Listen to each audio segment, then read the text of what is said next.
के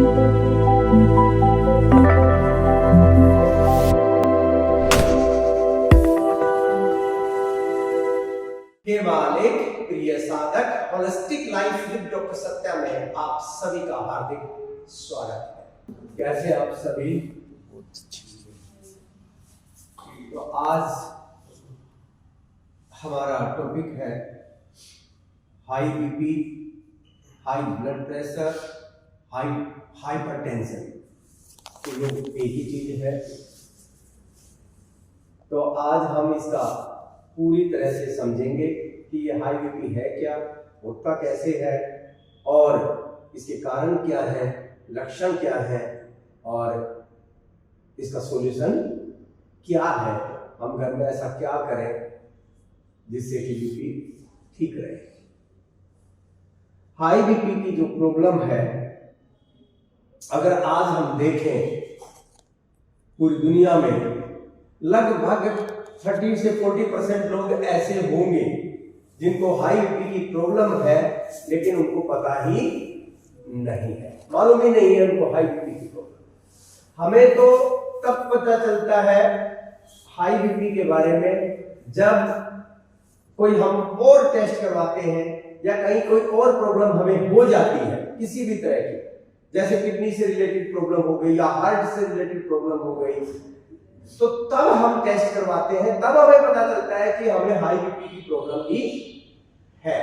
और ये एक ऐसी बीमारी है जो बहुत आसानी से, थोड़ी सी भी हमारे अंदर अगर प्रॉब्लम है तो उसकी वजह से सबसे पहले हाई बीपी की प्रॉब्लम आसानी से होती है।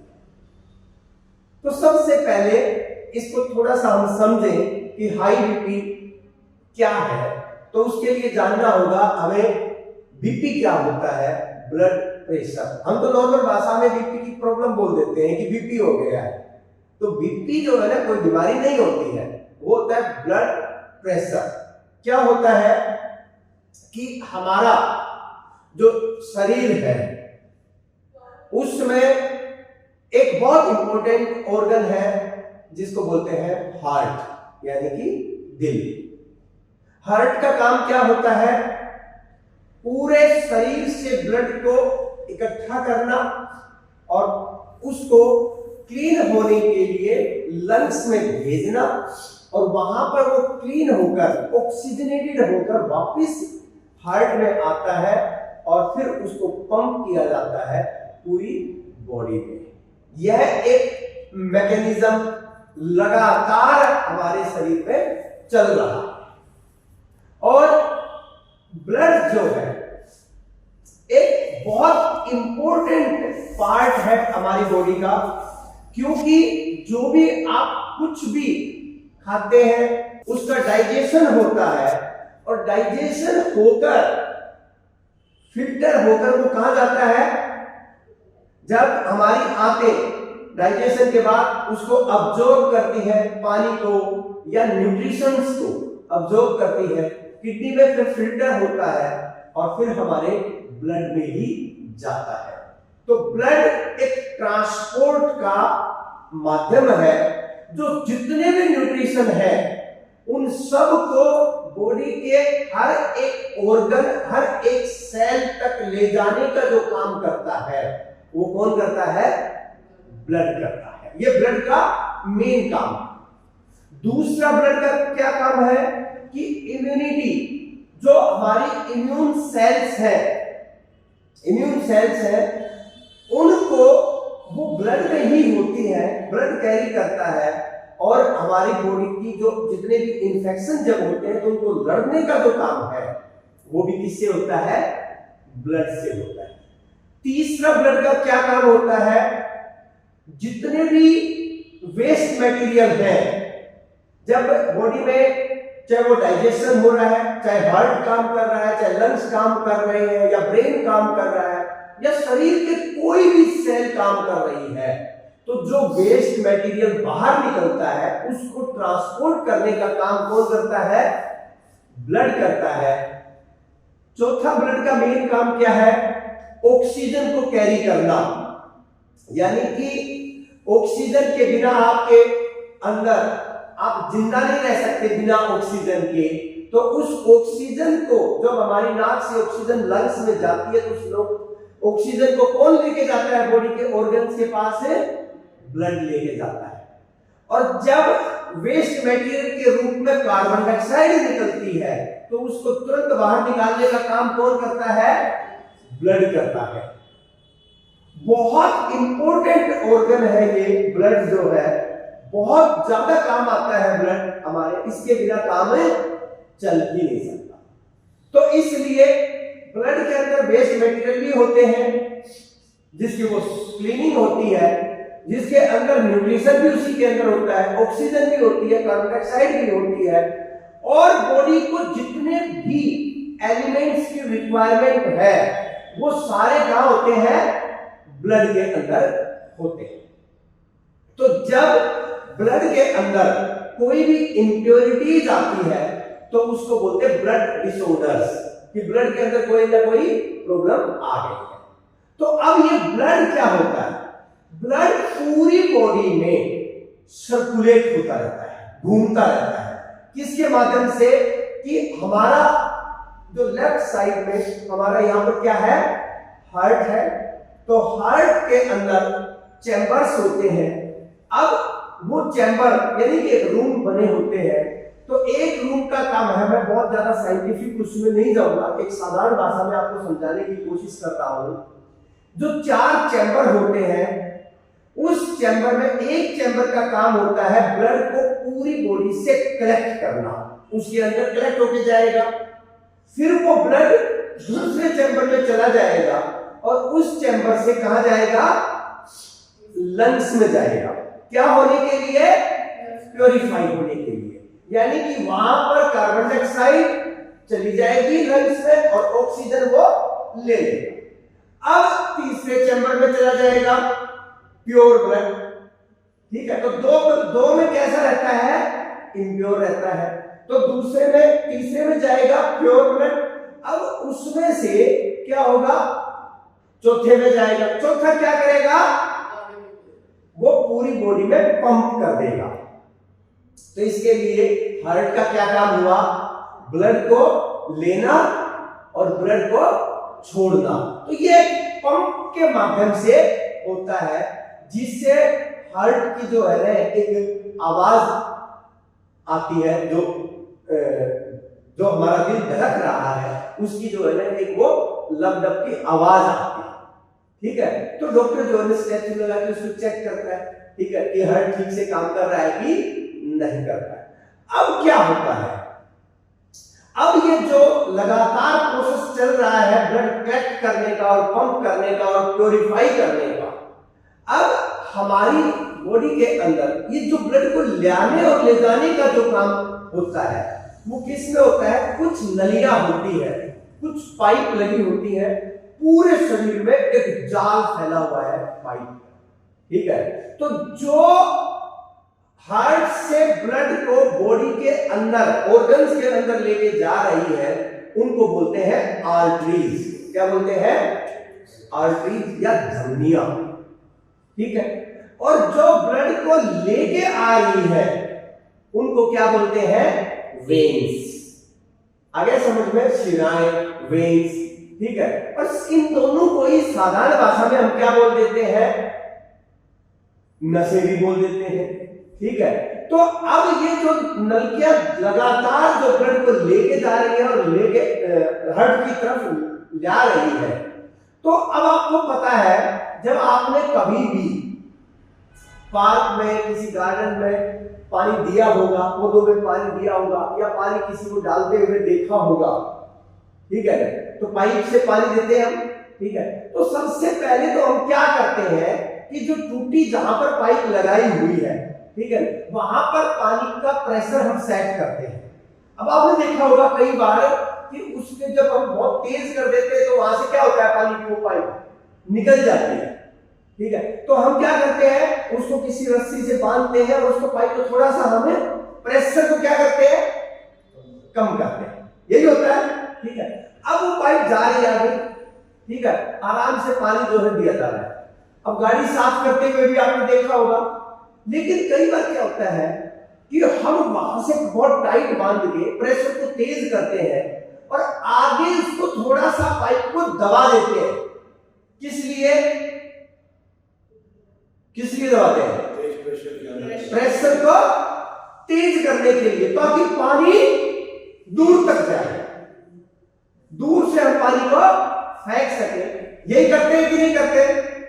जो किसी भी कार वॉशिंग मशीन में आपने देखा होगा कि प्रेशर से पानी आता है, लेकिन उसके लिए जहां से जो नलका लगा हुआ है वहां से बहुत टाइट करने की जरूरत है ताकि वो निकलेगा।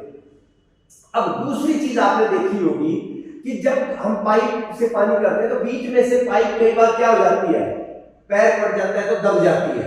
तो दबती है तो क्या होगा, आगे या तो पानी का थोड़ा प्रेशर तेज हो जाएगा, नहीं तो पीछे से पाइप अगर टाइट नहीं होगी तो निकल जाएगी। होता है कि नहीं होता है? अब हमारी बॉडी में भी यही मैकेनिज्म काम करता है, यही मैकेनिज्म काम करता है।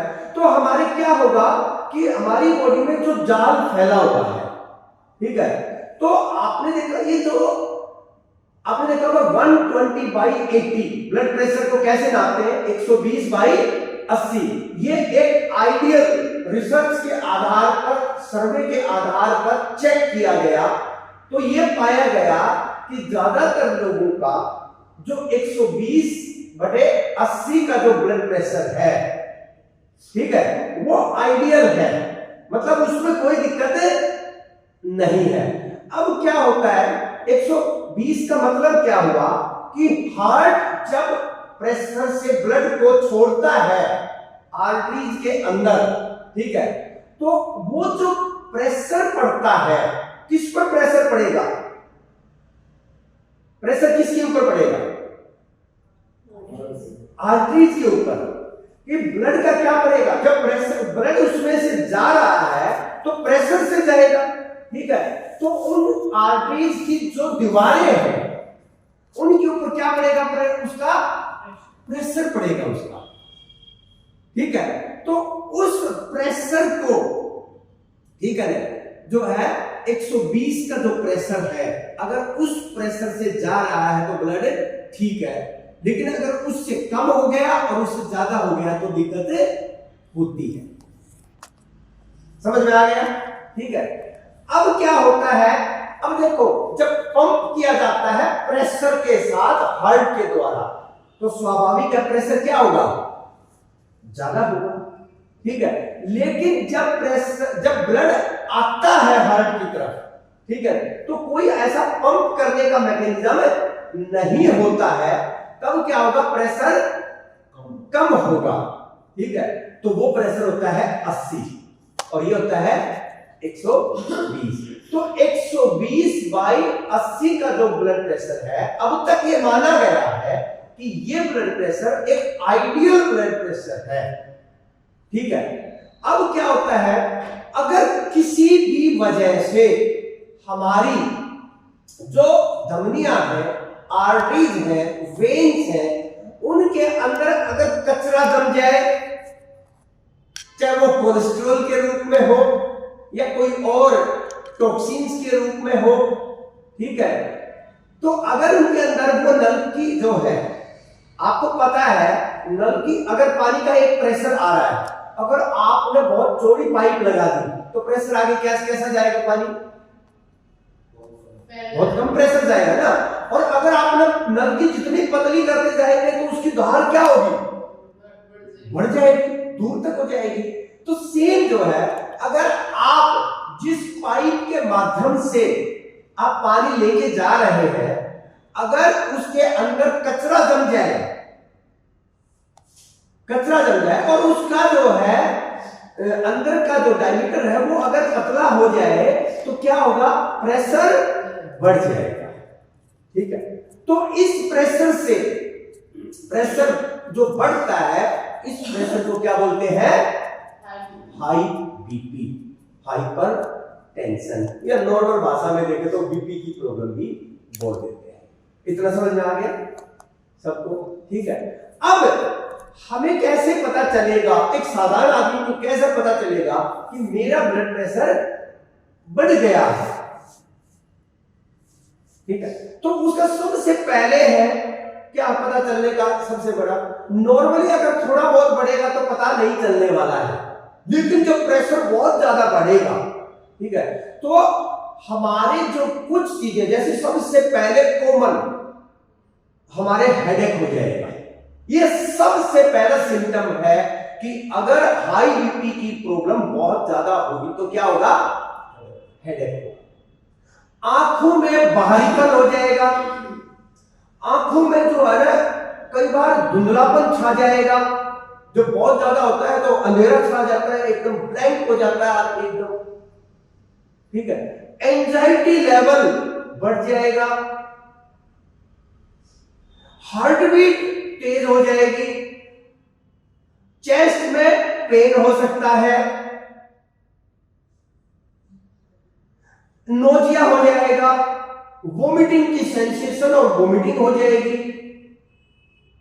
डिजीनेस होनी शुरू हो जाएगी, कोई वो कानों में जो है ना पेन होना शुरू हो जाएगा, सर्वाइकल की प्रॉब्लम हो जाएगी, गर्दन में दर्द होने, पूरी बॉडी में भी पेन हो सकता है।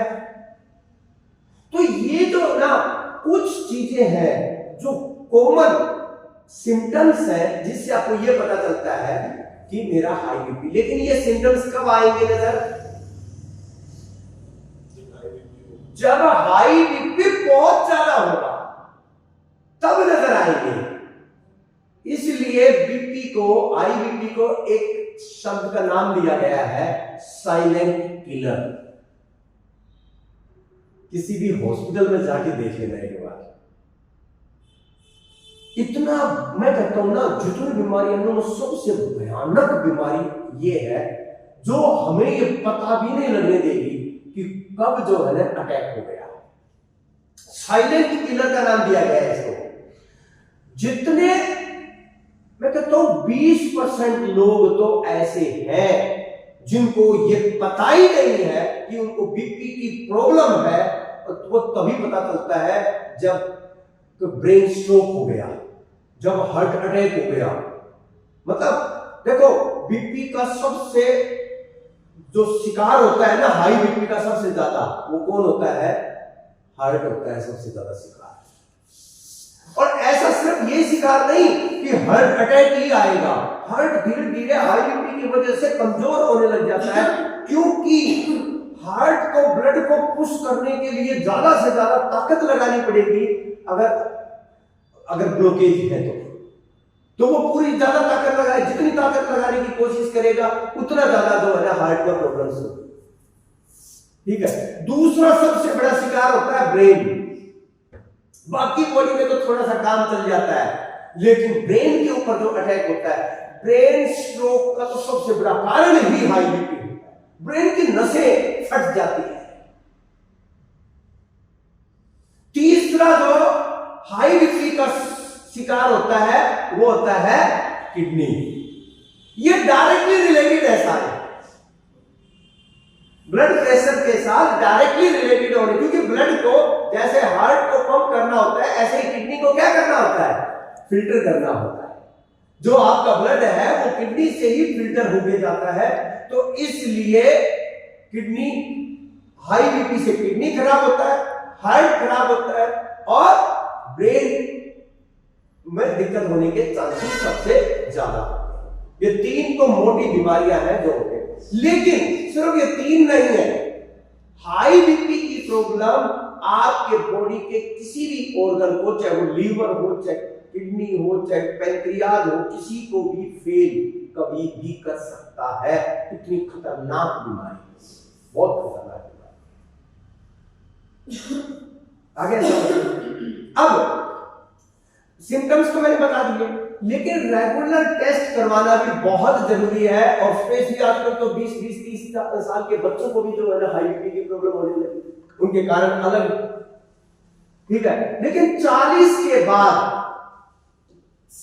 और 45 के बाद तो बहुत ज्यादा, सबसे ज्यादा हाई बीपी की प्रॉब्लम मेल को होती है। और यह भी एक साइंटिफिक फैक्ट जो है बहुत अद्भुत है। फीमेल को हाई बीपी की प्रॉब्लम 65 के बाद ज्यादा होती है। मेल को 45 से 65 तक हाई बीपी की प्रॉब्लम ज्यादा होती है, लेकिन 65 के बाद उनको हाई बीपी की प्रॉब्लम थोड़ी सी इतनी ज्यादा नहीं होती, कम हो जाती है। जिनको पहले भी थी वो भी कम हो जाती है, लेकिन फीमेल को 65 के बाद जो है ना हाई बीपी की प्रॉब्लम ज्यादा होती है। लेकिन अब ये जो फैक्टर्स है ना इतने ज्यादा काम नहीं करते हैं, क्योंकि हमारा जो लाइफस्टाइल है वो बहुत ज्यादा चेंज हो चुका है। इसलिए अब ना मेल ना फीमेल, ना बच्चा ना बड़ा ना बूढ़ा, कभी भी किसी को भी हो जाता है। क्योंकि कारण जो है, पहले जो कारण थे, मतलब 50 साल पहले, 100 साल पहले, किसी भी बीमारी के जो कारण थे वो लिमिटेड कारण थे। वो हमारे, क्योंकि काम लगभग सब एक जैसा ही करते थे, और लिमिट क्या था, खाने पीने में थोड़ी सी दिक्कत हो गई तो ही कारण बनता था बीमारी का। लेकिन अब क्या है, कोई भी कुछ भी खाता है और काम कुछ करता नहीं है। रियली मैं बता रहा हूं, यही बात हो रही है। कोई भी कुछ भी खाता है तो काम कुछ करता नहीं है, सिर्फ एक मेंटल वर्क लगा लो, सोचने का ही काम कर रहा हो, कोई तो काम कर नहीं रहा। तो जैसे जैसे फिजिकल एक्टिविटी घटती गई, ठीक है ना, तो बीमारियां बढ़ती गई। अब हम क्या सोचते हैं कि मैं 1 घंटा जो है योगा में जाके आपका इलाज तो मैं ठीक रहूंगा, बस ऐसा होता नहीं है। पूरे दिन एक्टिव होना बहुत जरूरी है, लेकिन हमारा लाइफस्टाइल है ऐसा कि वो हम हो नहीं सकते। इसलिए मैं बार बार एक चीज बोलता हूं कि 95% की मेरा एक्सपीरियंस कहता है 95% लोग अपनी हेल्थ के लिए, चाहे बच्चा है, बड़ा है, बूढ़ा है, चाहे किसी भी एज ग्रुप में, कुछ भी नहीं करता है। ये बात मैं हर रोज हर प्लेटफॉर्म पे बोलता हूं।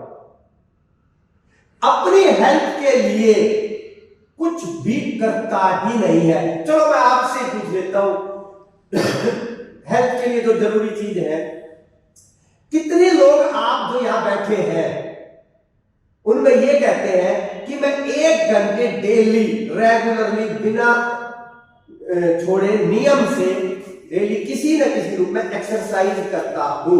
हाथ ऊपर करो डेली। पिछले 10 दिन की बता दो मेरे को, मैं बाकी नहीं देंगे, लास्ट 10 डेज की देखो जी, ओनली 1 एक ना हाथ उठाया। मतलब 95% की बात कर रहा था, यानी कि 5% तो मैंने अपनी जो है वैसे बता दिया था। या तो देखो ना, एक ही। कितने ऐसे हैं पिछले 10 दिन में जिन्होंने अपने हेल्थ के लिए कुछ स्पेशल किया है? जैसे 10 दिन से मान लो आपने कोई भी अनहेल्दी फूड नहीं खाया, ठीक है, मतलब डाइट का कितने लोगों ने पिछले 10 दिन स्पेशली कॉन्शियसली डाइट का ध्यान रखा है कि भाई ये डाइट मेरे लिए हेल्दी है, ये मैंने खाना है। ध्यान से सुन लो, डेली जिसने 2 से 3 फ्रूट खाए हैं, 2 से 3 सैलेड खाए हैं, 2 से 3 नट्स खाए हैं, कितने लोग ऐसे हैं? 2-3 लोग स्टार्ट किए हैं। और मैं पूछ लूं अगर 3 महीने का कि लास्ट 3 मंथ्स 1 लगा लो एक साथ। क्यों बीमारियां फैलती जा रही हैं? रियली मैं बता रहा हूं, हमारे लिए हर चीज इंपॉर्टेंट है। मोबाइल भी इंपॉर्टेंट है, रिलेशन भी इंपॉर्टेंट है, हर एक चीज इंपॉर्टेंट है, लेकिन एक चीज बिल्कुल भी इंपॉर्टेंट है ही नहीं। कौन? हम खुद इंपॉर्टेंट है ही नहीं। बस ये तो राम भरोसे चल रहा है, सही में चल रहा है। अब एक बात बताओ, जब हम कुछ कर ही नहीं रहे हैं शरीर के लिए, ठीक है, तो एक बात बताइए, आप बीमारी लगेगी कि नहीं लगेगी? स्वाभाविक है, लगेगी। अब क्या होता है कि जब मैं कर सकता था और थोड़ा सा करने से मैं ठीक रह सकता था, तब तो मैंने किया नहीं। अब बीमारी लग गई है, अब तो मुझे बहुत ज्यादा एफर्ट करने की जरूरत है, अब तो मुझे 2-3 घंटे देने की भी जरूरत है, मुझे ध्यान बहुत रखने की रिक्वायरमेंट है। तो तब क्या होता है? फिर होता नहीं है। क्या फिर? पहले करता नहीं है, फिर होता नहीं है। फिर तीसरी स्टेज आती है, फिर क्या आती है, चॉइस जब नहीं बचती तो एक ही चॉइस है, क्या, दवाई। तो दवाई तो खानी पड़ेगी ना, फिर वो दवाई खाएगा। और दवाई का सीधा सा नियम है, दवाई नहीं है वो, जो बीपी की दवाई आप खाते हैं ना वो दवाई नहीं है, हार्ट की जो दवाई लेते हैं वो दवाई नहीं है, वो एक मैग्नेट है, चुंबक। जैसे चुंबक लोहे को खींचती है ना, ऐसे ही जो दवाई है वो दूसरी दवाई को खींचती है, ठीक है। तो फिर अब आप क्या होगा, एक दवाई आपने खाना शुरू की, किसी को 6 महीने में, किसी को साल में, किसी को 1.5 साल में, किसी को 2 साल में, क्या होगा, हम तो खुश हैं, अरे यार थायराइड है, कोई दिक्कत नहीं है, एक जो है ना गोली सुबह ले ली खाली पेट और मेरे थायराइड कंट्रोल में है। नहीं रहेगी, गारंटी है नहीं रहेगी। आज उन लोगों को डेली एक प्रेयर कर लेनी चाहिए, ये अपने आप को, दिमाग को बता देना चाहिए कि मैं जब थायराइड की गोली खा रहा हूं ना, तो पहले खाने से पहले ये सोच लेना चाहिए कि आज मैं ये एक खा रहा हूं, ठीक है ना, आने वाले टाइम में मैं एक कटोरी खाऊंगा। तो उसको ये विजुअलाइज कर लेना चाहिए कि ये होना है। आज एक बीपी की दवाई खा रहा हूं, कल कई तरह की दवाइयां और भी खानी पड़ेंगी, और मैं मेंटली और फिजिकली उसके लिए क्या हूं, रेडी हूं। यू हैव टू थिंक, ये सोचना पड़ेगा आपको। आप चाहे चाहे ना चाहे, और चाहे आप कितने बड़े पॉजिटिव है, इससे कोई फर्क नहीं पड़ता, क्योंकि दवाइयां एक ऐसी चुंबक है कि वो दूसरी दवाइयों को खींचेगी।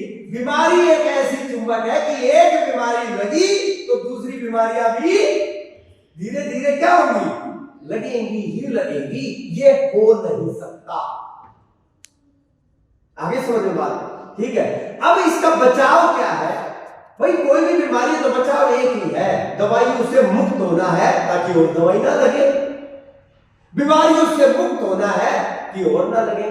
तो इसलिए 100% medicine free, disease free life जीना बहुत जरूरी है। और आज हम बात कर रहे हैं हाई बीपी के बारे में, ठीक है। तो हाई बीपी के कॉमन, जैसे हमें ये तो समझ में आ गया हाई बीपी क्या होता है, सबको सिम्टम समझ में आ गए कि क्या होगा जब हाई बीपी होगा, तो ठीक है। तीसरी जो चीज आती है हाई बीपी के लिए कि बेसिक कारण क्या है हाई बीपी के, और कौन से ऐसे रिस्क फैक्टर है किन लोगों को हाई बीपी होने की ज्यादा संभावना रहती है। नंबर 1, आपने वात, पित्त और कफ के बारे में सुना होगा, ठीक है। वात, पित्त, कफ, इनमें जो पित्त प्रकृति के जो लोग हैं उनको सबसे ज्यादा हाई बीपी की प्रॉब्लम होती है, पित्त प्रकृति के। दूसरा नंबर आता है वात प्रकृति के लोगों को, और तीसरा नंबर कफ प्रकृति के लोगों को। लेकिन जो पित्त है वो तो यूं समझ लो, हार्ट अटैक भी उनको सबसे ज्यादा होता है, पित्त वालों को हाई बीपी की प्रॉब्लम भी उनको सबसे ज्यादा होती है, लीवर की प्रॉब्लम भी उनके साथ होती है, पैंक्रियाज की प्रॉब्लम भी, पेट की दिक्कतें भी उनको सबसे ज्यादा होती है, ठीक है। और ऑटो इम्यून डिजीज भी उनको सबसे ज्यादा होते हैं। तो पित्त प्रकृति के लोगों का जो ये नसें फटने वाला कारण है वो उन्हीं का होता है। सबसे ज्यादा गुस्सा जो है किसको आता है, पित्त वालों को ही आता है। तो हाई बीपी की जो प्रॉब्लम है पित्त वालों को सबसे ज्यादा होती है। दूसरी बात, जिनको गुस्सा बहुत ज्यादा आता है, जो बहुत ज्यादा टेंशन में रहते हैं, उनको हाई बीपी मिलने के चांस 100% है। और हो सकता है कि जिनको हाई बीपी की प्रॉब्लम है इसलिए गुस्सा ज्यादा आता है, तो दोनों चीजें होंगी, पहले गुस्सा फिर हाई बीपी, या हाई बीपी की प्रॉब्लम है तो गुस्सा आने लग गया। आ गया समझ में, ठीक है। तो गुस्सा एक बहुत बड़ा कारण है हाई बीपी का। दूसरा एसिडिटी, हाई बीपी का एक बहुत बड़ा कारण है। जिनको बहुत ज्यादा एसिडिटी रहती है उनको धीरे धीरे जो है ना ऑटोमेटिकली जो है ना बीपी हाई होना शुरू हो जाएगा। चौथा कारण क्या है, गैस्ट्रिक प्रॉब्लम्स, जिनको गैस बहुत ज्यादा रहती है पूरी गैस जो होती है ना बहुत खतरनाक होती है गैस, पूरी आपकी नसों में, आपकी आर्टरीज, वेन्स, हर जगह गैस भर जाती है, ठीक है ना। तो वो जो है एक हाई बीपी का बहुत बड़ा कारण। एक जो है हाई कोलेस्ट्रॉल होना, ये भी हाई बीपी का एक कारण है। क्यों? क्योंकि अंदर जो है ना कोलेस्ट्रॉल जो आर्टरीज और वेन्स में क्या होता है, जम जाता है, तो वो नली क्या होती है, पतली हो जाती है, ठीक है। ये एक हाई बीपी का बहुत बड़ा कारण है। जो लोग नमक बहुत ज्यादा खाते हैं, ठीक है, उनको हाई बीपी का जो है ना, सोल्ट ज्यादा बढ़ने से उनको भी हाई बीपी का जो है ना वो रहता है। जो हर चीज में नमक वो खाते हैं, फैट जिनका ज्यादा है, मोटापा ज्यादा है, उनको तो हाई बीपी होने के चांसेस 200% है मोटापे के कारण। आ गया समझ में? तो ये जो है ना हाई बीपी का कारण है। फिर एंजाइटी की और स्ट्रेस की जो प्रॉब्लम रहती है वो भी हाई बीपी का कारण बन सकता है। अब जो सबसे बड़ी बात ये आती है कि जो फ्राइड और फास्ट फूड बहुत ज्यादा खाते हैं, चाहे किसी भी प्रकृति के हो, उनको भी हाई बीपी की प्रॉब्लम बहुत ज्यादा होने के चांसेस है। जो ओवर ईटिंग करते हैं उनको हाई बीपी की प्रॉब्लम होने के चांसेस है। जो पानी बहुत ज्यादा पीते हैं या पानी बहुत कम पीते हैं, दोनों को जो है ना हाई बीपी होने के चांसेस ज्यादा है। कैंसर है तो हाई बीपी होने के ज्यादा चांसेस है ही, ठीक है। तो कोई भी बीमारी हाई बीपी क्रिएटेड कर सकती है, और जो बहुत ज्यादा डोमिनेंट है उनको भी हाई बीपी होने के चांसेस है। जैसे घर में है, अगर हस्बैंड वाइफ में दोनों में आप देख लेना, एक को हाई बीपी होने के चांसेस ज्यादा मिलेंगे ही मिलेंगे। दोनों में से एक को हाई बीपी मिलेगा ज्यादातर लोगों को। क्यों? क्योंकि एक सहन कर रहा होगा और एक डोमिनेंट होगा। जो डोमिनेंट होगा ना उसका हाई बीपी होगा, दूसरा जो लो हो जाएगा, ठीक है। तो ये हाई बीपी की प्रॉब्लम, इसको ज्यादातर लोग बहुत लाइटली लेते हैं, लेकिन मैं सही बताऊं बहुत खतरनाक है। और दुर्भाग्य की बात है कि हाई बीपी के लिए कोई भी एलोपैथी में ट्रीटमेंट नहीं है, क्योर नहीं है। हाई बीपी के लिए क्या होता है, क्या दिया जाता है? हाई बीपी आपकी जो आर्टरी वेन्स ब्लॉक हो गई है, उनके अंदर कचरा जमा हुआ है, ठीक है ना, उसको खोलने के लिए तो कोई दवाई है नहीं, दवाई कोई खोल नहीं सकती इसको, ठीक है ना। जो भी जितनी भी दवाइयां दी जाती हैं हाई बीपी के लिए, कोई भी या तो हार्ट के रेट को स्लो करने के लिए दी जाएगी, ताकि हार्ट पंप भी क्या करे, स्लो करे। मोस्टली दवाइयों में यही होता है, ठीक है। तो इसका मतलब क्या है कि क्योर जो है ना वो हो ही नहीं सकता किसी भी हाल में। लेकिन अगर थोड़ा सा आप अपने अंदर सुधार कर लें तो हाई बीपी की प्रॉब्लम बहुत चुटकी में ठीक हो सकती है, बहुत आसानी से घर में ही ठीक हो सकती है हाई बीपी की प्रॉब्लम। सबसे पहले ये जानने की जरूरत है कि आपके हाई बीपी का कारण क्या है। देखो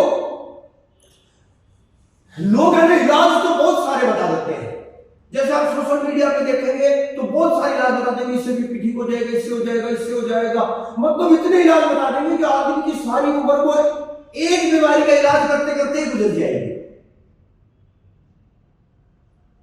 हाई बीपी को मैं कह रहा हूं सबसे पहले उसका यह डायग्नोसिस होना बहुत जरूरी है कि उसका कारण क्या है। क्या कोई मेंटल कारण है, कोई स्ट्रेस, एंजाइटी या बहुत ज्यादा गुस्से की आदत, कारण क्या है सबसे पहले ये जानना जरूरी है। दूसरा हो सकता है कोई डाइजेस्टिव कारण है, गैस है, एसिडिटी है, क्या कोई इस तरीके का कारण तो नहीं है हाई बीपी का आपका? क्या आपके किडनी में कोई खराबी तो नहीं है, क्योंकि किडनी में भी जो है ना अगर खराबी हो तो भी हाई बीपी हो सकता है, तो कोई किडनी में तो खराबी नहीं है। फिर और जो दूसरे कारण है, कहीं मोटापा तो कारण नहीं है, कहीं आपकी जो डाइटरी हैबिट्स है, फूड हैबिट्स है, कहीं वो तो कारण नहीं है, कहीं आपका लाइफस्टाइल तो नहीं है, एक हाई बीपी का बहुत बड़ा कारण है नींद पूरी ना होना। ये भी बहुत बड़ा कारण है, जिनकी नींद पूरी नहीं होती उनको बीपी होना ही होना है। तो ये भी एक बड़ा कारण है कि नींद पूरी नहीं हो रही है। तो पहले तो ये जानना पड़ेगा कि आपके क्या कारण है हाई बीपी आपको किस लिए है। ठीक है, अब ये जानने के बाद अगर आप उसका सॉल्यूशन करेंगे तो परमानेंट क्योर कर सकते हैं, क्योंकि आपको वो सारी चीजें अपनी लाइफ से दूर करनी होगी जो जिनसे जो है हाई बीपी होता है। आ गया समझ में सबको? हाँ जी, सबको समझ में आ गया। अब आता है, हमने देखो बीमारी क्या है, कैसे होती है, ये सब समझ लिया हमने। अब आता है सॉल्यूशन क्या है इसका, हाई बीपी का सॉल्यूशन क्या है, इसको हम कैसे ठीक कर सकते हैं, ये सबसे पहले तो इसके लिए सॉल्यूशन के लिए सबसे पहला सॉल्यूशन तो जो आपको करना है वो करना है अपनी डाइट को ठीक। क्या करना है? डाइट को ठीक करना है। अब डाइट में सबसे पहली चीज क्या आती है? Holistic diet principles. Holistic diet principles. अब होलिस्टिक डाइट प्रिंसिपल्स, तो कुछ होलिस्टिक डाइट प्रिंसिपल्स जो है वो मैं बता रहा हूं, अगर वो नहीं कर सकते ना तो फिर आप कितना भी डाइट में सुधार कर लो कोई फायदा नहीं मिलने वाला। पहला जो होलिस्टिक डाइट प्रिंसिपल है वो क्या है? Drink solid. जो आप ये जल्दी जल्दी खाते हैं ना, जैसे डस्टबिन में डालते हैं, ये बीपी नहीं बहुत सारी बीमारियों का कारण है। मुंह में एक बार डाल दिया तो उसको इतना चबाना इतना चबाना इतना चबाना कि मुंह में पानी बने तब अंदर जाए अपने आप। आगे समझ में? कितने लोग करते हैं ऐसा? नहीं कर सकते तो भाई अपनी दवाई खाओ आराम से, क्योंकि उसको चबाने की जरूरत नहीं है। मुंह में डाला पानी पी लिया। सही में बता रहा हूं, आधी बीमारियां, आधी आपकी बीपी की प्रॉब्लम उसी दिन ठीक हो जाएगी जिस दिन आपने ये करना शुरू कर दिया। खूब चबा चबा के खाना जब तक पानी नहीं बन जाए अंदर नहीं लेकर जाना। दूसरा नियम सब चीजें में लागू है, चाहे आप जो मिठाई खाओ, चाहे नमकीन खाओ, चाहे हेल्दी खाओ, चाहे अनहेल्दी खाओ, अंडे खाओ, डंडे खाओ, जो खाना खाओ, लेकिन खूब चबा के खाना, ये नियम बना लो। इसलिए मैं कोई रिस्ट्रिक्शन नहीं लगाता भाई। मैं कहता हूं मैं फ्राइड फास्ट जो खाना खाओ खा के दिखाओ एक बार, आपकी बॉडी एक्सेप्ट ही नहीं करेगी, ये मेरी गारंटी है। अगर आप चबा के खाएंगे रोज अनहेल्दी फूड, आपकी बॉडी एक्सेप्ट ही नहीं करेगी, अंदर जाएगा ही नहीं। नॉन वेज हमारे लिए फूड नहीं है ना, ठीक है? आप नॉन वेज चबा के खाएंगे वॉमिटिंग हो जाएगी दूसरी तीसरी बार में, तभी खा सकते हो जब बिना चबाए खाओगे। कॉन्शियसनेस जागृत हो जाएगी आपकी। इसलिए कॉन्शियस ईटिंग करनी है। आपको आराम से बैठ के मुंह में डालकर खूब चबाना जब तक पानी नहीं बन जाए, अंदर नहीं लेकर जाना। मैं हर सेशन में ये बात बोलता हूं, हर सेशन।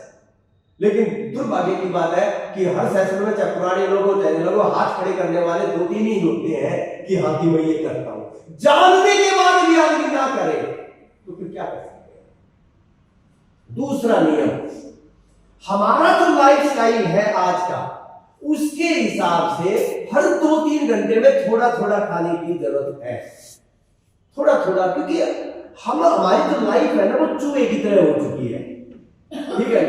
तो वो चिड़िया देखी होगी आपने, सारा दिन थोड़ा थोड़ा थोड़ा खाती रहती है। चूहा जो है सारा दिन खाने में लगा रहता है थोड़ा थोड़ा। हमारी लाइफ भी ऐसे ही हो चुकी है। हमारी पहले मोटे काम करते थे, हम मोटे काम क्या होते थे? हल चलाते थे, ठीक है, तो कोई दिक्कत नहीं थी। अब हम काम है क्या, सारे कैसे काम करते हैं? मेंटल काम करते हैं, फिजिकल काम हमारे मल्टीपल काम बहुत हो गए हैं। तो हमारे को जो एनर्जी है ना वो थोड़ी थोड़ी चाहिए। इसलिए खूब चबा चबा के खाना, जब तक पानी नहीं बन जाए तब तक अंदर नहीं जाने देना, और हर 2-3 घंटे में थोड़ा थोड़ा कुछ लेना है। एक बार ले लिया don't open your mouth for next 2 hours. 2 घंटे के लिए मुंह नहीं खोलना भैया। आगे समझो बात। 3 घंटे क्लोज नहीं करना। दूसरा इसके साथ नियम है फिक्स टाइम, कि कई बार क्या है कि कई लोगों को हर 2-3 घंटे में खाने की रिक्वायरमेंट नहीं होती, जैसे मुझे नहीं होती है, ठीक है ना। तो उनके लिए रूल लागू है कि जो भी खाए फिक्स टाइम पर खाए। जो भी आपने टाइम डिसाइड करने हैं आपके हिसाब से, जो सुटेबल टाइम है वो फिक्स टाइम पर खाए। आगे समझ में। तीसरा नियम, dinner should be lightest meal of the day. Dinner में रोटी ना खाए तो सबसे बढ़िया रोटी खाएगा, ठीक है। डिनर में चावल, रोटी, पनीर, नॉनवेज ये बंद ही कर दे, ठीक है ना। बॉइल्ड वेजिटेबल का एक बाउल ले लिया, एक दाल का कटोरा ले लिया, मतलब, या पनीर भी लेना है तो रोस्टेड पनीर ले लिया सैलेड डाल के, ठीक है। डिनर में जो है अनाज, आपको मैं बताऊं आज जो ये बीमारियां फैलती जा रही है इसका सबसे बड़ा कारण पता है? 2 है, गेहूं और चावल। ये इनका इंटेक ओवरऑल है ना बहुत डे बाय डे बढ़ता जा रहा है। आप बाहर फास्ट फूड, फ्राइड फूड कुछ भी खाओगे, सब में यही तो होता है भाई। 4 चीजें हर जगह मिलेंगी आपको, गेहूं, चावल, नमक और चीनी, बस यही तो मिलेंगी ना। तो ये सबसे बड़ा जहर है। तो अब आपको क्या करना है, डिनर में तो एटलीस्ट आपको ये चीजें बिल्कुल, अब जैसे लेट आते 9-10 बजे आए, ठीक है ना। अब एक वेजिटेबल का बाउल, बॉइल्ड वेजिटेबल है, असोर्टेड वेजिटेबल्स है, कभी कुछ ले लिया कभी कुछ ले लिया, ऐसे करके जो ले सकते हैं, ठीक है। तो ये खाएं, अनाज थोड़ा सा कम करे खाना, ठीक है। स्पेसिफिक गेहूं और चावल कम खाना शुरू करें। 3 रूल समझ में आ गया। चौथा रूल है 10 से 12 गिलास पानी। वैसे तो बोला जाता है कि प्यास लगे तब पानी पीना चाहिए, लेकिन हमें प्यास लगती नहीं। हमें प्यास क्यों नहीं लगती? क्योंकि हमारे पसीना आता नहीं है, हम फिजिकल वर्क करते नहीं है, तो प्यास तो लगने वाली नहीं है। तो इसलिए क्या करें, थोड़ा थोड़ा जो है अपना बीच बीच में आधा गिलास 2 घूंट पानी पीते रहे। और 8, अगर 10-12 नहीं हो सकते तो 8-10 गिलास तो पानी पी ही ले। हाँ, आप अगर मान लो कोई जूस पी रहे हैं, दूध पी रहे हैं, तो उसको आप 1 गिलास काउंट पानी का कर सकते हैं, 10 से 12, वो कोई दिक्कत नहीं है। ये बहुत इंपॉर्टेंट है। अगला जो नियम है मित आहार, ओवर ईटिंग नहीं करना। मित आहार का मतलब है एज मिनिमम एज पॉसिबल। आपकी औकात, यहां जितने लोग बैठे हैं किसी की औकात नहीं है 2 रोटी से ज्यादा खाने की। अगर आप खा रहे हैं तो इसका मतलब आप फैट बढ़ा रहे हैं अपना, ठीक है। तो एक बार में 2 रोटी, और वो भी वो पतली वाली रोटी की बात कर रहा हूं जो घर में बनती है, गांव वाली रोटी की बात नहीं कर रहा हूं मैं, ठीक है। 2 रोटी से ज्यादा किसी की औकात नहीं है तो 2 रोटी खाए, ठीक है। तो ये 5 नियम है जो कि आपको डेली डाइट के प्रिंसिपल्स है। एक सुपर प्रिंसिपल है कि हमेशा प्लानिंग के साथ खाएं, बैलेंस खाएं, डाइवर्सिफाइड खाएं। प्लानिंग होनी चाहिए कि आज भाई मैं क्या खाने वाला हूं। बैलेंस का मतलब है कार्बोहाइड्रेट, प्रोटीन, फैट और मिनरल्स, विटामिन वगैरह सारे डाइट में पूरे दिन में 24 घंटे में होने चाहिए। और डाइवर्सिफाइड का मतलब है एक ही ब्रेड बटर के पीछे क्यों भाग रहे हो, मतलब बदल बदल के खाएं। आपके लिए पूरे 24 घंटे में अनाज का जो पार्ट है वो सिर्फ 2 बार होना चाहिए। 2 बार क्या?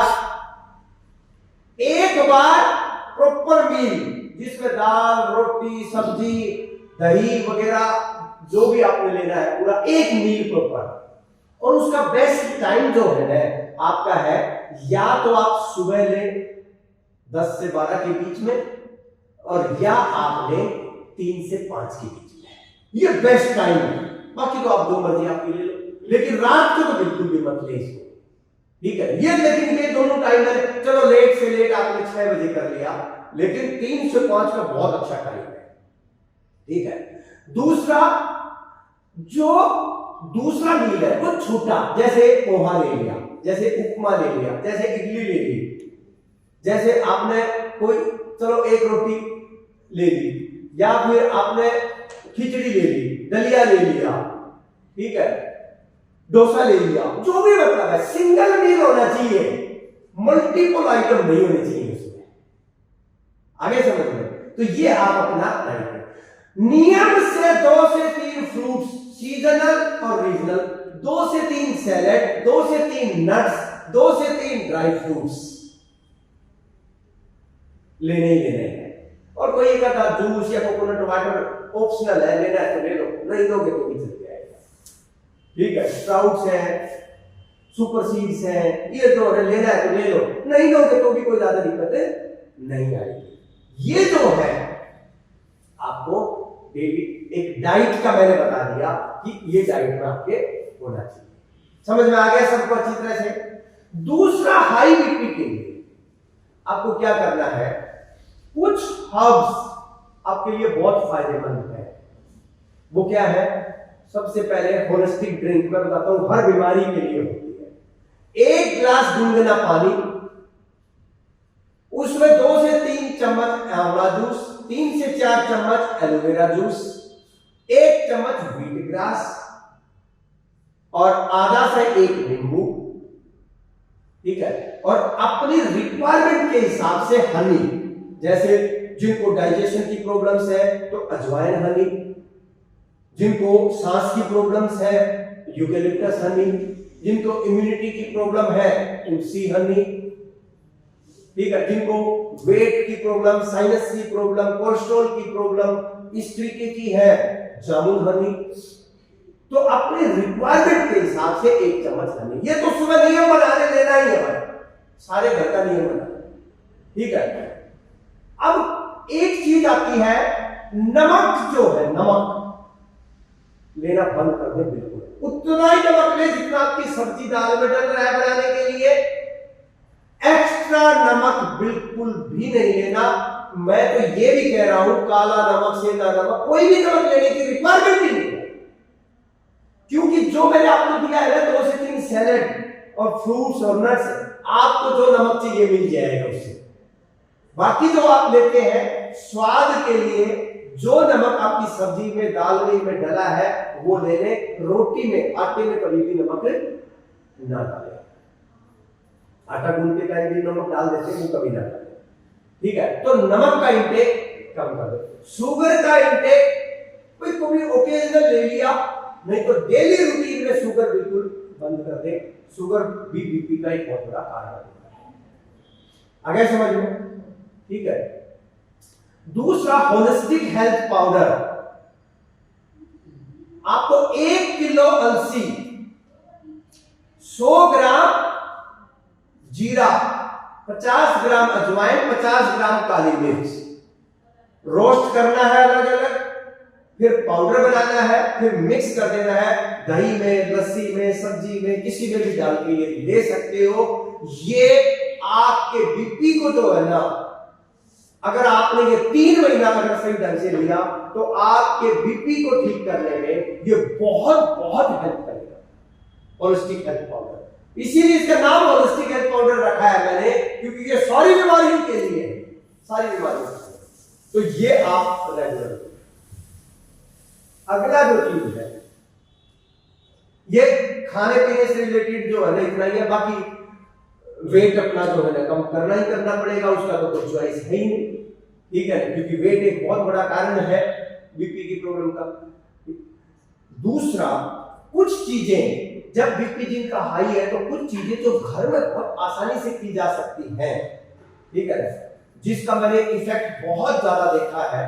तो कुछ दिन लगातार आप एक बीपी के लिए हॉट फुट बाथ, एक रामबाण दवाई की तरह है, हॉट फुट बाथ।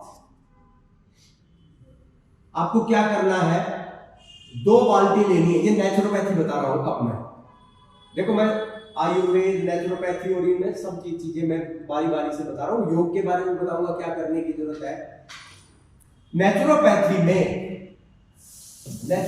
में आपको क्या करना है, hot foot bath, high BP के लिए एक दवाई का काम करता है, बीच बीच में आपको कर लेना चाहिए, कुछ दिन रेगुलर कर लेना चाहिए। 2 बाल्टी लेंगे घर में, बड़ी बाल्टी मीडियम साइज की, एक बाल्टी में नॉर्मल पानी ले लेंगे 2 मग, दूसरी बाल्टी में चाहे गर्मी हो चाहे सर्दी हो, उबलता हुआ पानी, गीजर से उबलता हुआ पानी लेना है, भरी हुई बाल्टी लेनी है। और दूसरी में, अब गर्मियों में तो नॉर्मल पानी ले लें और सर्दियों में गुनगुना पानी ले लें। कितने मग? 2 मग, ठीक है। तो अब आपको क्या करना, एक बड़ा टॉवल ले लें। अब आपको जिस बाल्टी में 2 मग पानी डाला है, दोनों पैर डाल दें उसमें, और दोनों पैर डाल के उस टॉवल से उसको ढक देंगे बाल्टी को, ठीक है। अब आपको एक आधा मग पानी जिसमें गर्म पानी है ना, उससे ट्रांसफर करना है जिसमें 2 मग पानी है, जिसमें आपके पैर हैं, ठीक है। पैर डाल के आपने ढक दिया, उसमें कितना डाला? आधा मग, तो पानी एकदम गर्म हो जाएगा, ठीक है। थोड़ी देर में क्या होगा? नॉर्मल हो जाएगा। जैसे ही आपको यूं लगे कि ठंडा हो गया, नॉर्मल आ गया, मतलब मुझे कोई दिक्कत नहीं हो रही है, तो फिर आधा मग उसमें डाल देंगे, फिर आधा मग डाल देंगे। ऐसे करते करते आधा मग या 1 मग डालते डालते इस पूरी जिसमें उबलता हुआ पानी है उस बाल्टी को किसमें डाल देंगे? जिसमें आपके पैर हैं। रामबाण दवाई है ये हाई बीपी के लिए, जिनको हाई बीपी की प्रॉब्लम होती है, जिनको इवन तो जिनको जुकाम होता है उनके लिए भी ये बहुत अच्छी दवाई है, लेकिन हाई बीपी में तो बहुत फायदेमंद है। तो एक ये कुछ दिन तो 10 दिन तो जैसे रेगुलर कर ले, फिर हफ्ते में 1-2 बार कर ले, ठीक है। तो ये करें। पहली चीज नेचुरोपैथी। दूसरी चीज जो बीपी में नेचुरोपैथी में बहुत अच्छा फायदा करती है, वो करता है मड पैक, मिट्टी की पट्टी। मैं तो कहता हूं जिनको बीपी की प्रॉब्लम है, दवाइयां बंद करना चाहते हैं, गर्मियों के दिनों में तो कुछ दिन, महीना, 2 महीना, 3 महीना रोज मिट्टी लगाए पेट के ऊपर। क्या करना? 2 फीट गहरा गड्ढा खोदकर, 2 फीट गहरा गड्ढा खोद के मिट्टी को निकाले।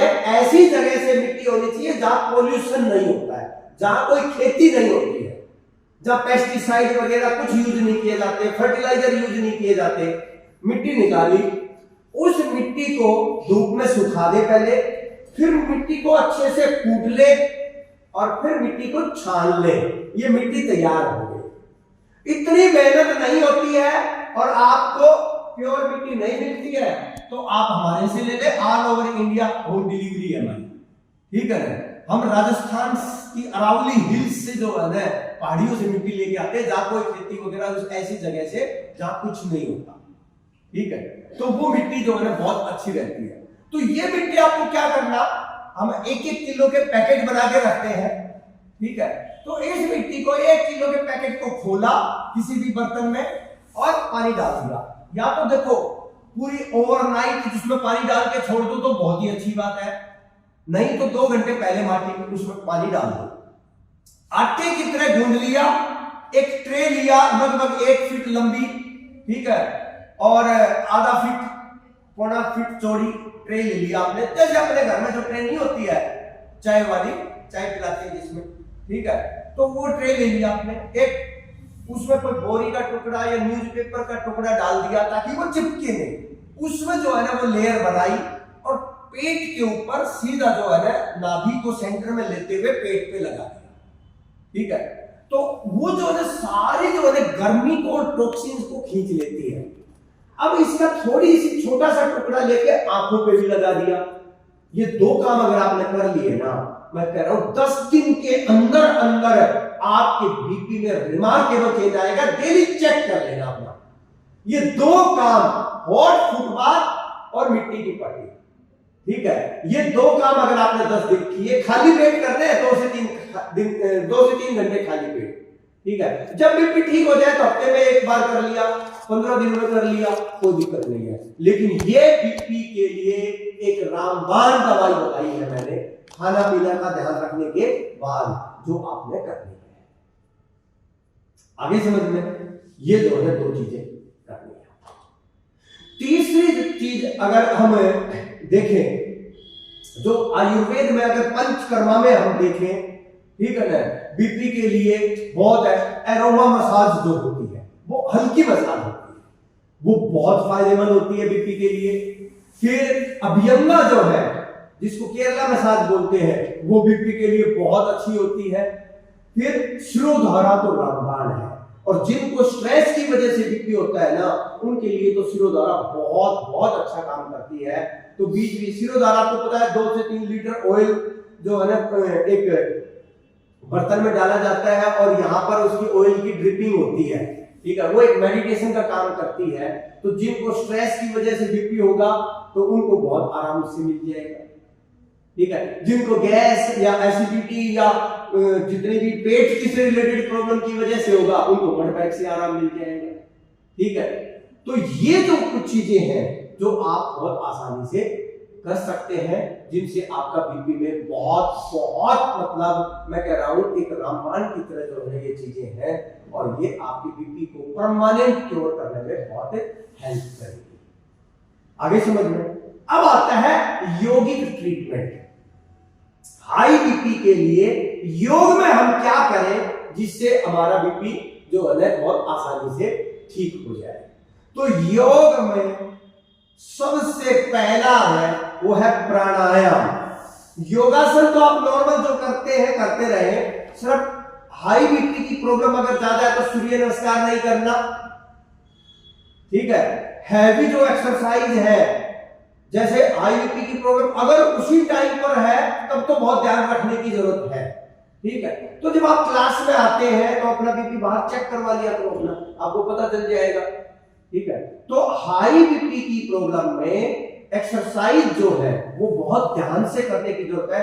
आपने देखा होगा आजकल बहुत सारे लोगों को जिम करते करते ही जो है वही कोलैप्स हो जाते हैं, और उसका सबसे बड़ा कारण बीपी की प्रॉब्लम होती है। बहुत सारे लोगों को पता ही नहीं है कि उनको बीपी की प्रॉब्लम है। 40% लोगों को पता ही नहीं है कि उनको बीपी की प्रॉब्लम भी है। तो धीरे धीरे वो प्रॉब्लम बढ़ती जाती है, ऑर्गन को डैमेज होता जाता है, ऑर्गन डैमेज होते जाते हैं। तो इसलिए हाई बीपी के लिए, ठीक है, आपके लिए सबसे ज्यादा फायदेमंद है प्राणायाम। और प्राणायाम में जो सबसे इमीडिएट अगर आप चाहते हैं कि मुझे अब दिक्कत है और मैं प्राणायाम क्या करूं मैं कि मेरे को इमीडिएट रिलीफ मिल जाए, तो उसके लिए मैं कुछ चीज बता रहा हूं प्राणायाम की, ठीक है। कि अगर बीपी हाई हो रखा है तो आपको क्या करना है।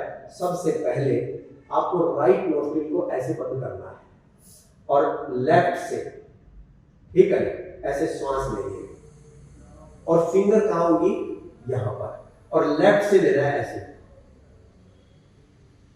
भस्त्रिका ब्रेथ नहीं करना, उज्जयी ब्रेथ करना है। धीरे धीरे श्वास लेनी है, धीरे धीरे ऐसे।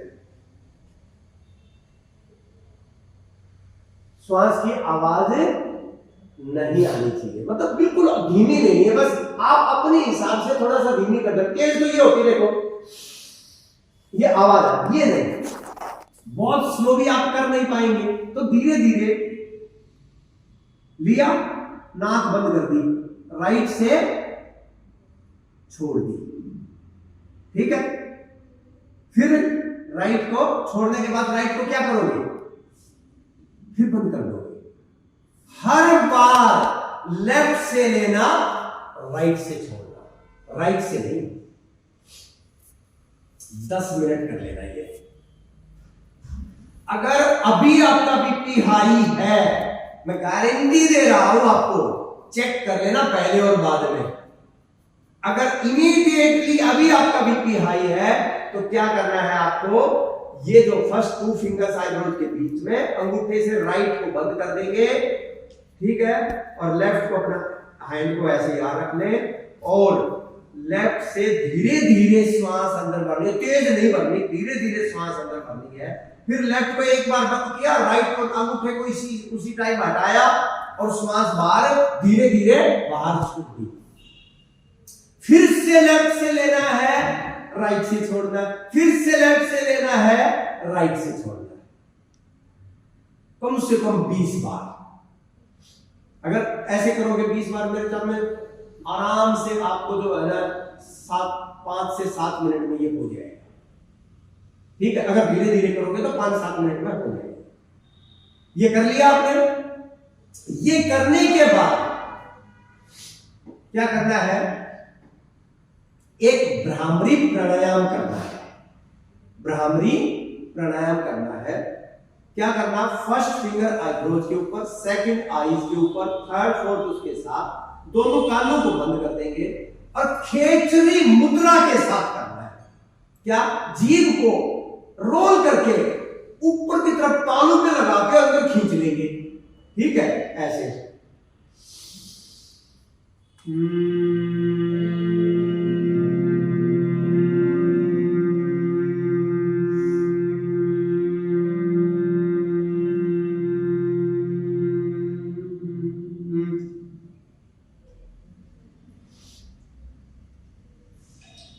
आया समझ में?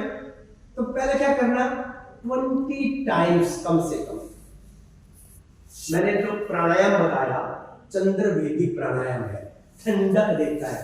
जो आपके अंदर प्रेशर बढ़ा हुआ है उस प्रेशर को क्या करेगा, रिलीज करेगा। ठीक है, तो लेफ्ट से लेना, राइट से छोड़ना। कितनी बार, 20 टाइम्स। अगर अभी बीपी हाई हो रखा है तो बताओ।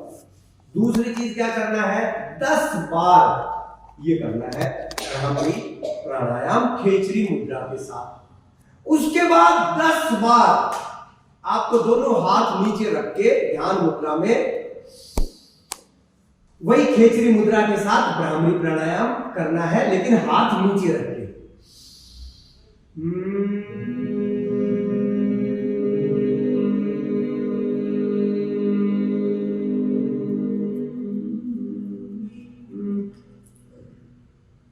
कितनी बार, 10 बार। अब 10 बार ओम चैंटिंग करनी है।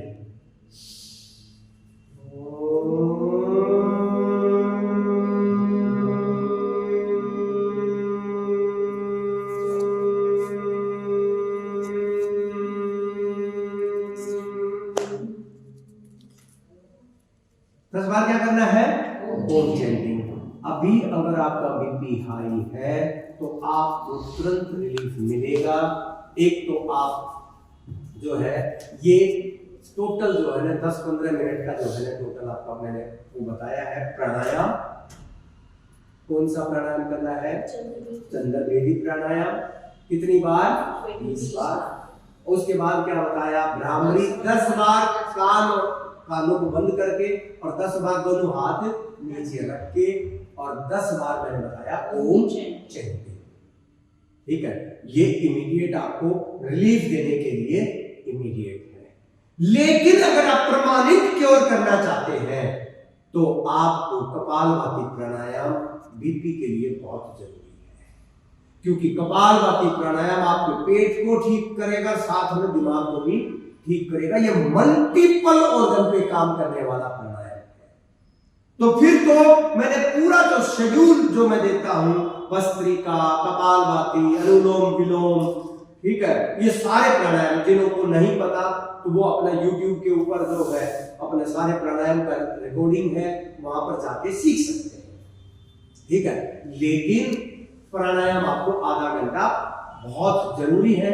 जिनको बीपी की प्रॉब्लम है आधा घंटा डेली प्राणायाम करना जरूरी है। आगे समझ में? तो ये मैंने एक पूरा नेचुरोपैथी से, आयुर्वेद से, पंचकर्मा से, इनसे जो है ना पूरा बीपी को हमने कैसे ठीक करना है वो हमने ये जाना है। अभी आपका कोई सवाल है कोई भी किसी का? हाँ जी। ये जो पेट में मिट्टी आपने बताया ना तरीका, हाँ। तो क्या ऊपर कपड़ा रखें, नहीं तो गिर जाएगी? नहीं, ऊपर कपड़ा, वैसे तो वो कपड़ा रखने की जरूरत नहीं होती है, ठीक है, लेकिन सर्दियों में हम कुछ टॉवल या बॉडी का कपड़ा कुछ रखना चाहें तो रख सकते हैं। जब ट्रे में मैंने बताया कि कुछ लगाओगे वो अपने आप ही ऊपर आ जाएगा। वो न्यूज़पेपर का टुकड़ा डालोगे आप ट्रे में, पहले अखबार में एकदम गल जाएगी। हाँ, उससे कोई कपड़े भी रख सकते हो, कोई दिक्कत नहीं है। कोई भी अखबार भी रख सकता है, कपड़ा भी रख सकता है, कोई दिक्कत नहीं है। और उसको टॉवल से ढक दोगे तो और ज्यादा अच्छा है। हाँ, और ज्यादा बढ़िया। और थोड़ा सा से 30 मिनट। 20 मिनट मिट्टी ना, नहीं, ये कपालभाति कितनी देर करना बीपी वालों को? नॉर्मल जो मैंने आधे घंटे का जो एक शेड्यूल बताता हूँ मैं, वो नॉर्मल करना है, बस उतना ही होता है। उतना बहुत बीपी वाला। ठीक है। बाकी और थोड़ा सा जिनको गहराई में जाना है तो अभी 10 से जो है 14 अप्रैल हम ऋषिकेश 5 दिन का प्रोग्राम हो ही रहा है। आपको वो मिट्टी भी लगाएंगे, वहां पर मड पैक भी लगाया जाएगा। वहां पर जो है ना सारी बीमारियों को जड़ से अगर खत्म करना है तो वहां पर 10 से 14 अप्रैल ऐसी ऐसी साधनाएं होंगी जो यहां होना इम्पॉसिबल है। अगर आप रिबर्थ एक्सपीरियंस लेना चाहते हैं, यानी कि एक पुनर्जन्म चाहते हैं ना, तो आप 10 से 14 5 दिन मेरे साथ वहां पर लगाएं, ठीक है ना, जिसमें वहां पर लिवर क्लींजिंग भी होगी, वहां पर आपका जो है मड पैक वगैरह भी लगेगा, कुंजल वगैरह सट करना भी होगा। वहां पर डेली जो है योगा, प्राणायाम, मेडिटेशन, डीप साधनाएं गंगा के किनारे होगी, जंगल में जाके होगी। यानी कि वो एक ऐसा अद्भुत एक्सपीरियंस है वहां का कि वो अनबिलीवेबल एक्सपीरियंस है वहां का, ठीक है। तो वहां पर जो 5 दिन लगा के आएगा ना, ये समझ लो 50% बीमारियां तो वहीं छोड़ के आ जाएगा। ये तो बीपी वगैरह ये तो छोटी मोटी बीमारियां हैं, डाइजेशन की प्रॉब्लम है तो, क्योंकि वहां पर आपको डाइट भी उसी के हिसाब से खिलाई जाएगी, यहाँ से बस जाएगी, यहाँ से दिल्ली से, ठीक है। तो बाकी जो डायरेक्ट अपना जाना चाहे डायरेक्ट जा सकते हैं, तो वो वहां पर जा सकते हैं। 5 दिन लगाए, पूरी होलिस्टिक लाइफ की जो साइंस है, चाहे वो हेल्थ के लिए है, चाहे माइंड के लिए है, इमोशंस के लिए है, रिलेशंस के लिए है, पूरी साइंस होलिस्टिक जो सीखना चाहते हैं, हेल्थ, हैप्पीनेस, पीस और सक्सेस जो हासिल करना चाहते हैं ना, उनके लिए ये 5 दिन जो है ना स्वर्ग से भी बढ़कर है, ठीक है। तो वो एक बार लगाए, वहां पर वो करें, बहुत अद्भुत है। हाँ जी, और सवाल कोई? हॉटफट बात के टाइम जो है वो जैसे ऊपर नॉर्मल कपड़े पहने नहीं है, ऊपर ही उसका बदल इसमें अगर ले ले तो बहुत अच्छी बात है, लेकिन गर्मियों में थोड़ा सा आपको पसीने ज्यादा आएंगे तो अनकंफर्टेबल फील होता है, तो एक अलग बात है, लेकिन आप ले सकते हैं, कोई दिक्कत है? जरूरी नहीं है, नॉर्मल वैसे तो नहीं है, नॉर्मल कोई रिक्वायरमेंट नहीं है, वो कर सकते पे कुछ सर्वे वेट टॉवल और गर्मियों में रख सकते हैं, सर्दियों में जरूरत नहीं होती, पहले इतनी सर्दी होती है तो वेट टॉवल की रिक्वायरमेंट नहीं होती है। गर्मियों में बिल्कुल रखेंगे, उसका फायदा मिलेगा ही मिलेगा। मिट्टी 20 मिनट लगेगी है मिट्टी 20 से 25 मिनट मैक्सिमम आधा घंटा, इससे ज्यादा जरूरत नहीं होती। आंख पे जब मिट्टी लगते हैं तो 10 से 15 मिनट आंखों को भी बेनिफिट होता है उससे? बिल्कुल, आपको बहुत बेनिफिट मिलता है उससे। ये जो चश्मा लगा होता है हाँ हाँ बिल्कुल बिल्कुल, उनको बहुत बेनिफिट मिलता है। ये बीपी है, ये क्योंकि आंख में मिट्टी पड़ने से मिट्टी आंख में कपड़ों के किसी पतले कपड़े में लपेट के रखनी होती है आपको। हाँ ये जो कोलेस्ट्रॉल की वजह से होता है बीपी, हाँ तो इसका मतलब है कि उनमें अंदर आर्टरीज में कुछ जमा हुआ है। हाँ, वो तो दम तो जाता ही है, दम का ये जो हम हॉट बात करेंगे या मिट्टी पैक करेंगे, इससे वो क्या नहीं, ये मैंने बताया क्योर नहीं है, इमीडिएट रिलीफ है। क्योंकि ये क्या करता है, जब हम हॉट फुट बात करते हैं तो हमारे पैरों की जो आर्टरीज और वेन्स है ना, वो क्या होते हैं, डायलेट हो जाती है, खुल जाती है। तो ब्लड सर्कुलेशन हमारे ऊपर की तरफ की बजाय नीचे की तरफ वो होता है, खुलने की वजह से, तो प्रेशर कम हो जाता है हार्ट के ऊपर। आर्टरीज का जो आप कह रहे डस्ट है जिससे कोलेस्ट्रॉल कहते हैं, तो वो कैसे क्लीन अप होगा? ये प्राणायाम से नहीं, वो तो पूरा टोटल जो आप डाइट का और पूरा जो प्राणायाम और योगा ये सारी चीजें करेंगे, उसी से क्लीन होगा। ये मैं जो बताया मैंने टेम्परेरी रिलीफ के लिए बताया, परमानेंट क्योर के लिए डेली 1 घंटे योगासन, आधे घंटे प्राणायाम, अपने डाइट प्रिंसिपल्स और डाइट का पूरा ध्यान रखना, और बीच बीच में नेचुरोपैथी पंचकर्मा के माध्यम से अपने आप को डिटॉक्सिफाई करना, ये चीजें तो करनी होगी। हम करते हैं तो हेल्दी रहते हैं, सीधी सी बात है। तो इसमें बेस्ट डिटॉक्स वाटर जो भी है वो हम क्या ले सकते हैं आर्टरीज को क्लीन करने? जो बेस्ट जो है ना, सुबह की जो होलिस्टिक ड्रिंक है वो बेस्ट है, जो स्पेशल हनी, एलोवेरा, आंवला, व्हीट ग्रास ये बताया, ये डिटॉक्सिफिकेशन के लिए, क्लींजिंग के लिए, इम्यूनिटी के लिए बेस्ट है। और 2 से 3 कप हर्बल टी तो कंपलसरी है ही, वो तो पीनी है, उसका तो कोई अल्टरनेट ही नहीं है, ठीक है। जिनको बीपी की प्रॉब्लम है उनके लिए तो कंपलसरी है ही। हाँ, ये एलोवेरा आंवला तो सब प्रिजर्वेटिव वगैरह होते हैं, उससे कोई ज्यादा फर्क नहीं पड़ता। इतने प्रिजर्वेटिव उसमें जो प्रिजर्वेटिव होते हैं जितने परमिसिबल है उतने ही है, तो उससे कोई ज्यादा फर्क नहीं पड़ता। ये लेते रहने से वो जमा नहीं होगा। हाँ जी बिल्कुल, अगर ये आप पहले लेते रहेंगे जमा नहीं होगा। बचपन में बच्चों को खिलाना शुरू कर दो जमा होगा ही नहीं, प्रॉब्लम ही नहीं आएगी। वैसे दो ही चीजें होती हैं बीमारियों में, एक तो पहले ही अपने आप को prevention is better than cure, ठीक है ना। अब प्रिवेंशन में कम टाइम लगेगा, कम मेहनत लगेगी, लेकिन अगर बीमारी हो गई है तो उसमें पहले ट्रीटमेंट होगा, फिर क्योर होगा, तो उसमें लंबा टाइम लगेगा और डेली टाइम भी ज्यादा देना पड़ेगा, उसमें बिना नहीं हो सकता। हाँ हर्निया की प्रॉब्लम में कुछ बताइए, जैसे हर्निया की अब आगे कभी हर्निया के लिए ना तो बीपी की प्रॉब्लम, हाँ कभी आगे हर्निया की प्रॉब्लम ले लेंगे। एक है ना, हमने अभी इस शिवरात्रि को मैंने एक कमिटमेंट किया है खुद के साथ भी और सबके साथ है कि हर दिन अगले शिवरात्रि तक का मेरा भी कमिटमेंट है, इससे आगे कमिटमेंट का मैं अभी नहीं कर सकता।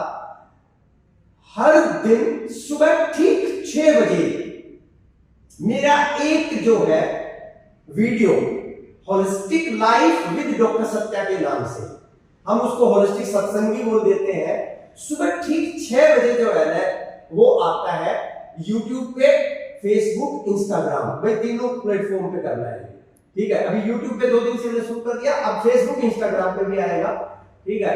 तो ये जो वीडियो है 20 से 30 मिनट का वीडियो है, कभी 10-15 मिनट भी हो सकता है, एक टॉपिक के ऊपर, ठीक है।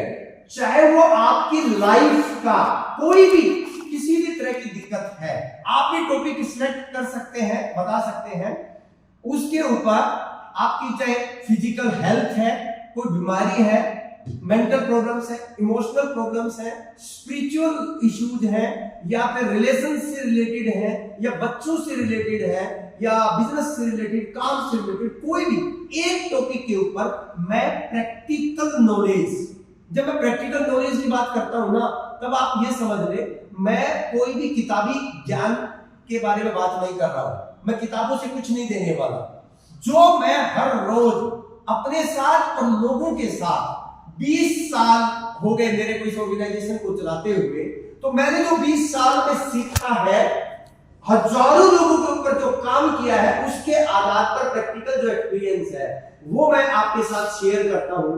तो मैं कहता हूं दिन की शुरुआत जो है ना सुबह सुबह इस 20 to 30 मिनट्स के साथ करें, ठीक है। और लेकिन अगर सुबह टाइम नहीं है आपको तो कोई दिक्कत नहीं है, आप वो वीडियो अवेलेबल है, ठीक है, तो आप दिन में किसी भी टाइम देख सकते हैं, अगले दिन भी देख सकते हैं, और वो ज्यादा से ज्यादा लोगों को जो प्रॉब्लम्स हैं उनके साथ शेयर भी आप कर सकते हैं।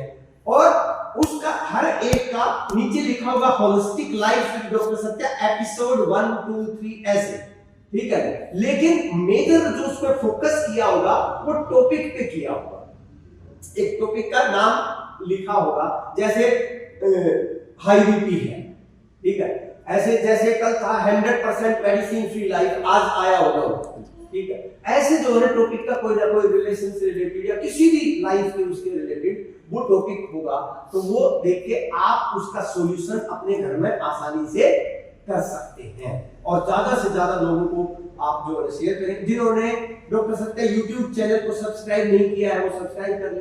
अगर आप यूट्यूब यूज नहीं करते तो फेसबुक जो यूज करते हैं उनको फेसबुक पे अभी लाइक कर ले, इंस्टाग्राम पे फॉलो कर ले, तो आपको वहां पर डेली कुछ न कुछ मिलेगा ही मिलेगा, ठीक है। कई रील है हमारी जो मिलियन क्रॉस कर चुकी हैं, ठीक है, बहुत छोटी छोटी चीजें। अभी एक रील जो होलिस्टिक हेल्थ पाउडर के बारे में मैंने अभी आपको बताया, ठीक है, ये 4-5 लाख क्रॉस कर चुकी है अभी पिछले 1 हफ्ते के अंदर, ठीक है। तो बहुत सारी जो है ना एक प्रैक्टिकल साइंटिफिक नॉलेज, कोई वो व्हाट्सएप यूनिवर्सिटी की बात नहीं कर रहा मैं, यूट्यूब यूनिवर्सिटी की बात नहीं कर रहा हूं, जो लोग जो है जिनको नॉलेज नहीं है, कुछ आता नहीं जाता नहीं और जो मर्जी आई डाल दिया, वो उसकी बात नहीं करता हूं मैं। वो नॉलेज जो साइंटिफिकली प्रूव्ड है और हजारों लोगों के ऊपर जिसका टेस्ट हो चुका है मेरे द्वारा, ठीक है, वो नॉलेज मैं यहां पर देता हूं। ठीक है, तो वो आप कर सकते हैं, क्योंकि यहाँ मेरे प्रोग्राम तो कभी कभी होते हैं, ठीक है, तो वो आप कर लें। कई बार जैसे आज का जो सेशन है ये भी यूट्यूब पे, इनके ऊपर, फेसबुक, इंस्टाग्राम पे आ जाएगा अभी अगले 1-2 दिन के अंदर, तो ये भी आप किसी के साथ भी शेयर कर सकते हैं। हाँ जी, और सवाल, और पूरा गहराई में जाना है तो ऋषिकेश चले 5 दिन, ठीक है, वहां तो भाई सब कुछ होगा। कोई ऐसी मेडिटेशन ट्रिक है कि जिससे हम अपने आप को मतलब मेंटली एक बार डिटॉक्स कर सकते हैं? लाइक ये भी एक प्रोसेस होता है। देखो, पहले तो ट्रिक से बाहर निकलना शुरू करो। पहले तो लाइफ में है ना, कोई ट्रिक है ही नहीं। हमारी सबसे बड़ी दिक्कत यही है कि हम रहते हैं कि कोई ऐसी दवाई मिल जाए, कोई ऐसी ट्रिक मिल जाए। एक बात सोच ले, मेंटली, फिजिकली, इमोशनली आप हेल्दी रहना चाहते हैं ना, मिनिमम से मिनिमम 1 से 2 घंटे आपको देना होगा। अगर आप नहीं दे सकते ना, तो कोई ट्रिक आपके ऊपर काम नहीं करने वाली। इसलिए मैं इसको बोलता हूं होलिस्टिक अप्रोच। होलिस्टिक अप्रोच मतलब आपको खाने पर भी ध्यान देना होगा, आपको अपने माइंड पर भी ध्यान देना होगा, क्या सोच रहे हैं, क्या कर रहे हैं, इनके ऊपर, उनके सब के ऊपर करेंगे। बाकी तो मेंटली जो है पीसफुल के लिए मैंने ये बताया, इमीडिएटली 20 बार जो है ना आप वो करें, ब्राह्मणी कर ले, ओम चैंटिंग कर ले, इमीडिएटली रिलीफ मिलेगा ही मिलेगा। वो तो होट फुट बात है, वो भी आपको जो है मेंटल स्ट्रेस जो होता है उसको रिलीफ देता है इमीडिएटली। हाँ जी, पानी में नमक डालें, किस चीज की जरूरत नहीं होती उसके पर्पज के लिए तो जरूरत है नहीं। हाँ, बाकी थोड़ा बहुत पेन है, कोई वाटर रिटेंशन है, उनके लिए जरूरत होती है, वैसे रिक्वायरमेंट नहीं होती। हाँ जी, और कोई सवाल किसी का? भाई देखो, करना तो पड़ेगा। 1-1.5 घंटा यहां पर आए, या कोई सेंटर और करें, या ऑनलाइन करें, टाइम आपको कम से कम, देखो हमारी जो 1.5 घंटे की क्लास होती है यहाँ पर, 1 घंटे योगा होता है, आधे घंटे प्राणायाम मेडिटेशन होती है। अगर आप उसको भी रेगुलर आना शुरू कर दें तो भी बहुत बड़ी बात है। और कोई सवाल? तो ऋषिकेश सुबह चलेंगे है सुबह 5 बजे। आते वक्त छोड़ देंगे क्या? आते वक्त? हाँ, बस जाए, जाते टाइम, और जो अपने हिसाब से जाएंगे वो अपने हिसाब से चले जाएंगे। उसके लिए रजिस्ट्रेशन कराना होगा। हाँ जी, रजिस्ट्रेशन कराना होगा उसके लिए। हाँ जी, अभी लाइव मेंबर के लिए 10% ऑफ है। जो लाइव मेंबर जाना चाहते हैं उनके लिए 3 कैटेगरीज है ऋषिकेश के लिए रूम्स की जो बनाई है हमने। एक नॉन एसी रूम है, एक एसी रूम है, एक एसी सुपर डिलक्स रूम है, ठीक है। तो जो भी जिसमें जाना चाहता है वो होता है, जो यहाँ के लाइव मेंबर्स हैं उनके लिए 10% ऑफ है, ठीक है। तो यहाँ से दिल्ली से तो बस जाएगी, ठीक है, उसके चार्जेस एक्चुअल शेयरिंग बेसिस के ऊपर होंगे, जो भी होंगे। और बाकी कोई डायरेक्ट जाना चाहता है तो डायरेक्ट भी जा सकता है, अपने व्हीकल से जाना चाहता है तो अपने व्हीकल से भी जा सकता है। सुबह जो है ना 5 बजे के आसपास जो है यहाँ से बस जाएगी, और शाम को जो है ना 14 तारीख को आपको इवनिंग में 6-7 बजे या 8 बजे तक घर छोड़ देंगे। रूम सेपरेट है या शेयरिंग? जी, शेयरिंग। 2 लोग? जी, 2 से 3 लोग, 4 भी हो सकते हैं। नॉर्मली 2 से 3 है, लेकिन किसी में 4 भी हो सकते हैं। बड़ा रूम अगर है, अगर 2 डबल बेड डले हुए हैं तो वो 4 भी हो सकते हैं। नॉर्मली 2 से 3 है। और कोई सवाल? तो खत्म करें आज का सेशन। जय माता दी।